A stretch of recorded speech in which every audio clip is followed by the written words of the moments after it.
Bueno, pues vamos a empezar con el Salmo 68. Es un salmo de 35 versículos. Y con este salmo tenemos el último de los salmos cánticos que se escribieron, que se piensa que los cuatro, aunque los cuatro no son atribuidos en la palabra a David, pero se piensa que sí fueron escritos por David. Y este último en especial sí hace una referencia clara de que fue escrito por David. Bueno, este es un salmo no solamente grande, sino es un salmo profundo y difícil de estudiar. Vamos a ver que inclusive leí por ahí un versículo de que habla de que este salmo es el titán, le llaman el titán de los salmos, ¿no? Precisamente, no es el más grande, ¿no? Pero sí es un salmo que tiene algunos pasajes oscuros, ¿no? Me llama la atención ahora que lo he estado estudiando. Me imagino que estás por un valle caminando con el arca y de repente hay una parte aproximadamente entre los versículos 15 y 19, así como cuando vas en una carretera y de repente pasas una sierra en donde llegas a un lugar en donde hay neblina y donde las carreteras tienen curvas pronunciadas. Así tiene una parte montañosa este salmo, ¿no? Precisamente estos que habla de varios montes y tiene una enseñanza muy hermosa en toda esta parte, ¿no? ¿Sí? Ya te van a sustituir. Están haciendo pruebas para... Sí. No te preocupes. Gracias. Dice exactamente, Dios del Sinaí, del santuario, ¿no? Dos puntos muy importantes, aunque eso no es parte del salmo, pero sí te resume muy bien, porque nos hace también referencia, David hace referencia, se sabe que este salmo fue compuesto para aquella marcha que hicieron con el arca de casa de Obed-edom hacia Sión. Pero ya la buena, no la de la carreta. Pues mira, hablamos de las dos aquí, aunque he escuchado en dos comentarios que específicamente de la casa de Obed-edom se hace esta parte, ¿no? O sea, la primera vez. De Obed-edom, no, la segunda vez, porque cuando... Dijo la exactamente. Y bien, pues me encanta la forma como comienza: levántese Dios y se han esparcido sus enemigos. Esto nos recuerda mucho aquella oración que Moisés hizo, que vamos a leer al ratito, que aparece en el libro de Números, cuando Dios daba la orden a través de la nube de levantarse y comenzar la marcha. Ajá. Fíjense que también en este salmo,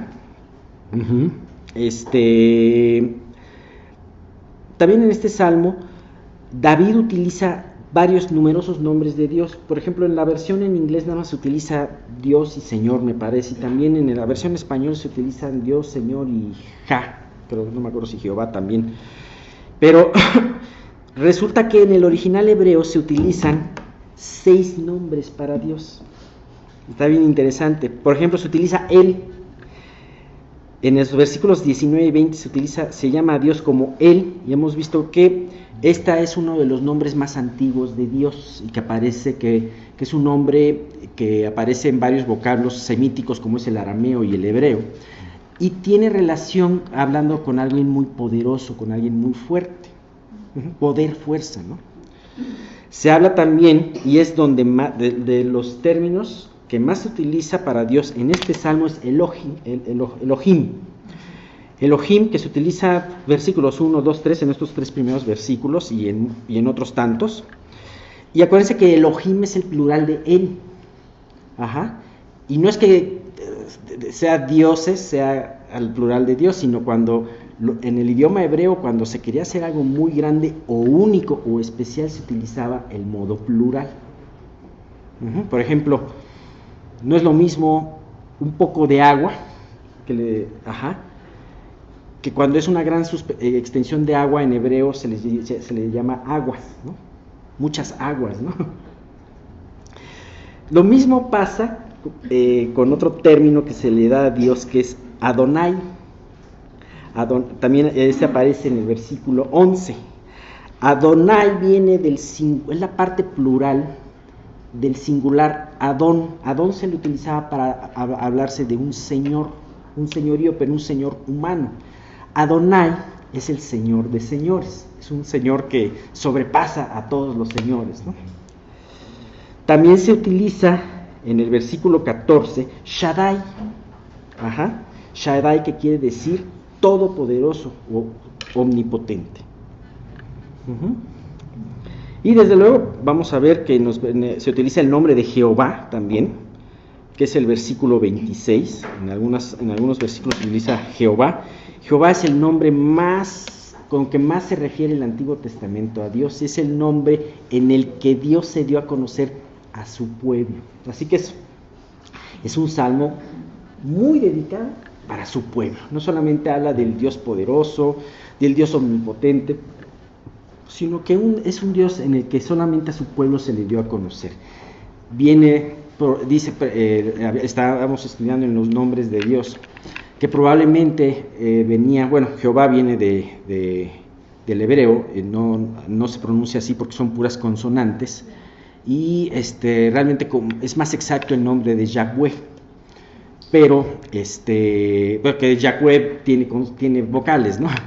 Pero viene de un verbo que significa, que tiene que ver con la esencia, con el ser. Por eso esa declaración de Jesús, cuando dijo yo soy, primero cuando se declara así delante de los fariseos, y después cuando lo van a atrapar, que dice yo soy, y la gente se cae, pues era porque mira con quién estás tratando, ¿no? Con aquel Dios eterno, con aquel Dios especial para su pueblo. Y también se utiliza la palabra Ja, que Ja es una contracción de la palabra Jehová, que en hebreo es Ya, ¿no? Y se utiliza esto mucho en salmos, en cantidad de salmos se utiliza el nombre de Ja. Y de hecho la palabra aleluya, que es aleluja, quiere decir alabado sea el Señor. Y bueno, estos son los 6 nombres que David le da, y que a veces nuestras traducciones no lo ponen con esa profundidad. También, aparte de esos nombres para denominarse a Dios, David le llama en este salmo en algunas ocasiones a Dios como Padre y como Rey. Bien, vamos para su estudio, vamos a dividir este salmo en 9 partes. Vamos ahorita a dar las 2 primeras, esperando que podamos dar las 2 primeras, si no dejamos la segunda para la siguiente. Bueno, la primera es versículo 1 y 2, en donde el arca es levantada y la procesión se empieza a mover. Me imagino qué emocionante ha de haber sido, en ese tiempo para David, el ver cómo se levantaba el arca. En un principio, pues él llegó con una muy buena intención de corazón. Sin embargo, sin el conocimiento sin el cuidado y el conocimiento necesarios para poder transportar el arca. Moisés había dicho perfectamente, Dios a través de Moisés, cómo se tenía que cargar, cómo se tenía que proceder con reverencia con esa arca. Para Dios era muy importante eso. David lo ignoró y mandó a hacer un carro muy bueno, muy bonito, lo que quieras, y puso ahí el arca, ¿no? Yo no sé si eso fue una reminiscencia de lo que los filisteos habían hecho muchos años antes, en donde ellos sí habían puesto el arca, porque así Dios lo había ordenado para regresárselos a los israelitas. Sí la puso en un carro y con unos bueyes jalándola, ¿no? Pero bueno, podría ser una especulación, pero Dios no lo había dicho así para los israelitas. Entonces pasó una situación muy triste, en donde, pasando por un vado en donde se estaba cayendo el arca, uno de ellos, un hombre, extiende su mano hacia el arca para que no se caiga, y entonces en ese momento muere. ¿Mande? Usa. Y eso fue algo que a David se le quedó muy, muy grabado, ¿no? Entonces la siguiente vez, cuando él entendió lo que había pasado, la siguiente vez, ahora sí, llama a los levitas, a los sacerdotes adecuados que tenían que cargar el arca, de la manera que Moisés lo había mandado, y entonces continúan con esa procesión, ¿no? Bien, pues, ¿qué dice vamos a leer el versículo 1 y 2. ¿Quieres leerlo, Pablo, por favor? Levántese Dios, sean esparcidos sus enemigos, y huyan de su presencia los que le aborrecen. Como es lanzado el humo, los lanzarás, como se derrite la cera delante del fuego. Así perecerán los impíos delante de Dios. Exactamente. La primera parte es, ahora sí que háganse todos a un lado, porque va a pasar la misma presencia de Dios. Levántese Dios y espárcense sus enemigos. Tenemos que esta primera palabra con la que empieza este salmo nos remite a aquellas palabras de Moisés que dijo en Números capítulo 10 versículo 35. ¿Qué es lo que dice ahí? No lo busquen, nada más si quieren anótenlo. Cuando el arca se movía, Moisés decía: levántate, oh Jehová, y sean dispersados tus enemigos, y huyan de tu presencia los que te aborrecen. Exactamente esa parte, David dice: si voy a comenzar una procesión como debe de ser, pues voy a utilizar estas palabras que fueron inspiradas de Dios a Moisés. Y entonces, esta es una gran declaración. Este era un momento similar. Vamos a hacer este estudio mucho paralelismo entre este momento y en el momento en que el arca se movía en el desierto. Habían pasado más de 400 años aproximadamente, ¿no? Entre Moisés y David, como 400 años aproximadamente. Si alguien tiene una mejor referencia me dice, ¿no? Pero entonces, de alguna manera, las situaciones estaban muy parecidas. Estos 400 años no habían sido muy fáciles en la vida de Israel. Nosotros hubiéramos pensado un final muy feliz cuando Josué entró a la tierra prometida y empezaron esa generación empezó a tomar posesión de toda esa tierra prometida. Sin embargo, desgraciadamente la historia no nos dice que fueron resultados felices, sino que hubo toda una temporada, que hubo mucha ceguera, que hubo toda una oscuridad, porque la gente hacía lo que bien le parecía, y entonces no buscaban a Dios de la manera que Dios lo había establecido. Fíjense qué peligroso. Nosotros tampoco tenemos pretexto para hacer eso, porque tenemos la palabra de Dios, y es más, la tenemos de una manera más completa. Así que, ¿quieres saber cuál es la voluntad de Dios y cuál es la manera de seguirle, de alabarle? Pues vete a la palabra de Dios. Basa tu vida en la palabra de Dios.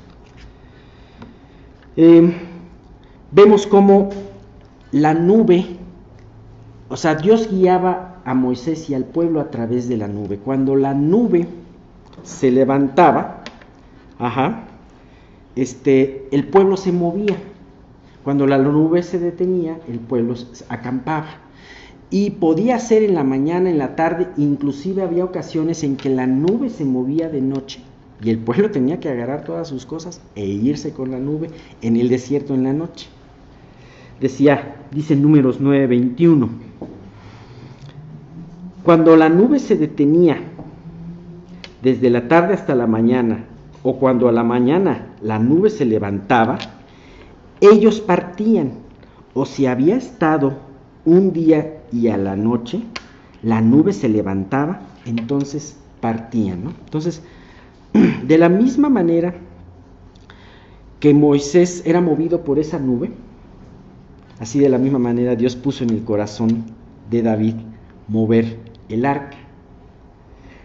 Había ocasiones en donde el pueblo mantenía su campamento por mucho tiempo. Por ejemplo, en Sinaí, el pueblo estuvo ahí, permaneció ahí, fueron como por 2 años, ¿no? Más o menos, porque estuvo en Sinaí. Hubo una parte también que nos declara en las jornadas que hizo Israel, creo que fue cerca del monte de Seir, en donde los israelitas estuvieron acampando no 2 años, estuvieron como décadas, estuvieron mucho tiempo en esa parte. Entonces, pero llegaba el momento, y así también llegaba el momento en que de repente la nube se movía y los trasladaba a otro lugar. Aquí el arca ya había estado muchos días estacionada en un lugar. Fíjense, después de ese periodo de oscuridad de Israel, ahora sí que el acabose fue cuando los filisteos se habían llevado el arca a su lugar, habían atrapado el arca y se la habían llegado. Ellos la tuvieron que regresar porque empezaron los juicios de Dios en contra de ellos, y la pusieron en un pueblo que se llamaba Bet-Semes. En ese pueblo, pues todos estaban muy contentos porque veían el arca como una especie de amuleto de la buena suerte. Dijeron, ahora sí nos va a ir muy bien. Y entonces empezaron a tener falta de reverencia delante del arca. Y empezaron a asomarse qué había dentro. Y entonces Dios trajo una mortandad de 50,000 personas en ese pueblo. Lo que provocó que dijeron, no queremos tener que ver nada con Dios. No es como yo me lo creía, ¿no? Y entonces se fue a otro lugar, no me acuerdo cómo se llamaba, y en ese lugar se reposó, pero reposó aproximadamente 20 años. Ya eran muchos los años que estaba el arca en ese lugar. Entonces este canto ha de haber sido glorioso. Levántese, Dios, y sean esparcidos sus enemigos. Dios tiene en nuestras vidas y en nuestra iglesia momentos en donde nos detenemos porque tenemos que aprender algo importante, y momentos en donde tenemos que caminar. Bueno, si la iglesia no se mueve, ponte a orar, no seas desesperado. Pero si la iglesia se mueve, pero si Dios en tu vida, no solamente en la iglesia, sino también en tu vida no se mueve, pues sigue orando, sigue siendo fiel a Dios. Pero cuando esa nube de humo se mueva, cuando esa nube de humo puede ser algo que Dios te ponga en tu espíritu, puede ser un cambio que Dios ponga alrededor,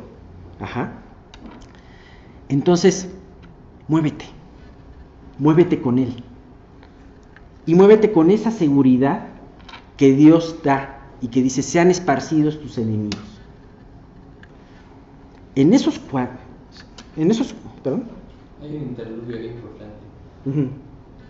El momento en que David lleva el arca por su propia cuenta, se quebranta. El Deuteronomio dice, por no haberlo hecho nosotros así la primera vez que va nuestro Dios, nos quebrantó, por cuanto no le buscamos según su ordenanza. Y los 3 meses que pasaron donde Dios bendice el arca en la casa de Obed-Edom, donde David toma la confianza para trasladar el arca, es el tiempo en que Dios lleva un arrepentimiento. ¿No? Actúas por tu cuenta, Dios te quebranta. Si arrepientes, Dios te bendice, o Dios te prospera. Exactamente. Y solamente a través de ese quebrantamiento, del cual vino un arrepentimiento, viene la humildad. Y gracias a esa humildad, solamente a través de esa humildad que Dios es el que pone en nuestras vidas, quebrantadas, es cuando decimos, ok Dios, como decía Job, habla tú, yo escucho, ¿no? Moisés tuvo una experiencia muy parecida. Fíjate cómo hay este paralelo. Primero dijo, yo soy fuerte, yo soy guerrero, yo soy influyente, y entonces mató al egipcio. Pero Dios le mostró que no era así, no era acatar su llamamiento de acuerdo a lo que él quería, sino Dios tuvo que llevarlo, primero ser un forajido, llevarlo con los madianitas a Madián, y tuvo que trabajarlo hasta hacerlo una persona mansa, como ninguno otro en la tierra. Eso solamente es un trabajo de Dios en la vida, y solamente a través de eso pudo guiar Dios a través de él al pueblo durante 40 años, ¿no? Y vaya que qué pruebas tuvo, ¿no? Vaya que, ¿sí? Ay, perdón que te interrumpa, Alex, pero aquí esto me impresiona, porque el hebreo, cuando sale y ve a 2 hermanos pelearse, le dice, ¿quién te ha puesto a ti por príncipe y juez sobre nosotros? Ajá. Y a mí me impresiona porque iba a ser príncipe y juez sobre ellos cuando Dios lo dispusiera. Ajá. Dios era el que lo tenía que poner, no se tenía que él poner a sí mismo, ¿no? Y Dios iba a hacer un trabajo previo en él, de 40 años. Y ya no iba a llegar, pero porque Dios lo mandaba, él originalmente no quería eso. Y eso a mí me recordaba mucho que lo que una vez pues, nos dijo Miguel, o sea, la autoridad de un pastor que guíe a una iglesia la da Dios, no la da el hombre. Desde que bueno, ahora tú aquí, tú allá, ¿no? Si no es puesto por Dios, no va a funcionar. Exacto, exacto. Y sí, aún tú puedes ver cómo aún Moisés como pastor y con esa mansedumbre, porque además en su corazón Moisés se parece mucho a David. ¿Por qué razón? Porque Moisés se relata de Moisés como el hombre más manso. Y se relata de David, Dios dice de David como un hombre que iba a ser, que tenía un corazón conforme a Dios. Y esto te habla de mansedumbre, ¿no? Exactamente. Entonces, finalmente ellos, o sea, Moisés, tú puedes ver cómo él decía, Dios, tú me pusiste aquí, pero este no es mi pueblo. Yo no lo engendré.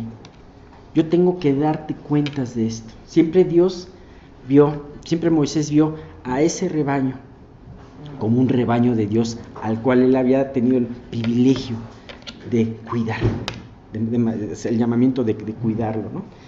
Y bueno, pues esa es la humildad que le daba esa autoridad de Dios, ¿no? Y bueno, pues nos sigue comentando más este salmo que dice: y huyan de su presencia los que te aborrecen. Lo voy a unir con el 2. Como es lanzado el humo, los lanzarás. Como se derrite la cera del fuego, así perecerán los impíos delante de Dios. Verdaderamente, no hay una mejor... O sea, si Dios te mueve de un lugar a otro, a pesar de que te rodee un desierto o un lugar hostil, no tienes que temer porque Dios va contigo. Fíjate, aquí se nos habla, en cierta manera también este salmo nos da la reminiscencia nos habla un poco del avivamiento. Aparentemente en un principio están las cosas quietas, la nube no se mueva, pero llega el momento en que se ven las respuestas de Dios y Dios empieza a moverte hacia su voluntad. Primeramente, dice... Espérame tantito, es que aquí no. Los pasos hacia un avivamiento. Primero Dios empieza moviéndose. O sea, el avivamiento no es porque le echemos ganas, sino que Dios empieza a mover en su sabiduría, en su voluntad. Pero el segundo, su pueblo le sigue. Y el tercero es, Él esparce a sus enemigos. Fíjate qué grande trabajo, qué soberano trabajo. Dios empieza, así como toda la labor, así como la salvación le pertenece solamente a Él, así también el avivamiento. Dios se mueve, su pueblo le sigue y Él esparce a sus enemigos. Delante de Él, la muerte y el infierno huyen. Y si delante de Él la muerte y el infierno huyen, ¿qué nos será con los pequeños enemigos que tenemos?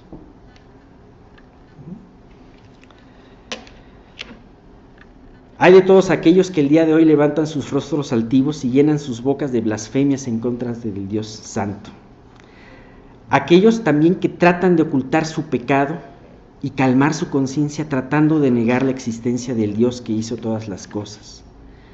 Todos ellos se asombrarán a una y luego como el humo negro y contaminante terminarán esparciéndose y desapareciendo. Tú ves una chimenea de humo negro, como pues en un momento te impacta, ves el humo muy denso, pero termina esparciéndose en el cielo. Así también son aventados los enemigos y los obstáculos de Dios. Como la cera, fíjate qué símil tan importante. La cera habla es como una cosa dura, como el hombre poderoso y duro en contra de Dios, como nuestro corazón puede ser, que delante del fuego se derrite y se hace como nada. Así que es una buena exhortación. Dios es el que empieza la marcha y claro, tenemos que estar dispuestos a marchar con Él. ¿Estamos dispuestos? Él nos puede decir de muchas cosas. De hecho, yo creo que en lo que yo puedo ver, Dios ha cambiado muchas cosas en nuestras vidas los últimos momentos. Dios nos ha dado exhortaciones. Es importante seguir esa marcha y no ser indolentes en dejarlo de hacer para seguir a Dios. ¿Sí? Se me hace esa parte importantísima, ese orden de Dios, porque a veces cuando estamos en esas pruebas, primero queremos que se esparzan nuestros enemigos, sí. ¿no? Y ya después caminamos, sí. Pero es al revés, esa es la fe, ¿no? O sea, tú ves ese humo, al rato no lo vas a ver. Sí. Tú ves esa cera dura, con un poco de fuego, y verdaderamente, la cera es ese material que con un poco de fuego se hace líquido. Es hermoso saber que esa parte, ese paso de fe, como tú dices, ¿cuáles son nuestros enemigos? Muchos obstáculos. Tú puedes ponerle muchos, tú dices, oye, es que como con esta edad que tengo, o con esta situación familiar, o con esta situación en la que me hallo yo, no puedo servir al Señor. Deja que mi situación se mejore y entonces empiezo a servir al Señor. No, o sea, primero se mueve Dios, muévete tú con Él, porque Dios nos está llamando y Dios se hará cargo de tus obstáculos. De hecho, cuando le dan las instrucciones a Josué, eso lo dice, ¿no? Mira que te manda porque es alimento. Exacto. Y hay que tener ese valor para dar Exactamente, es esa combinación, sin dejarle de reconocer la soberanía del Señor, pero también Dios nos pide valentía. Sí, para esperar, para... ¿Sí, Pati? Hablando de que se van a esparcir los enemigos, el otro día me impresionó cuando en el libro de Hechos, Herodes, no sé cuál, si el 1, el 2 o el 3, el del medio creo, encarcela a Pedro para matarlo. Entonces la iglesia hace oración y por un ángel lo salva, ¿no? Y ese Herodes va ahí a Cesarea para ver un asunto con los de Tiro y de Sidón, que lo empiezan a alabar y todo, y como no da gloria a Dios, en el instante muere agusanado. O sea, el enemigo a Dios. Yo creo que era muy importante ese testimonio delante de mucha gente, para que temera a Dios, porque a él le decían voz de hombre, voz de Dios y no de hombre. Y en ese momento muere. ¿Qué Dios muere agusanado? Pues alguien que no es Dios, ¿no? Por así decirlo. Y sí, pues realmente, acuérdate que dice el Salmo 37, 35, que vi al impío reverdecer y extenderse como laurel verde. Sin embargo, volteé a verlo y aquí ya no estaba él, ¿no?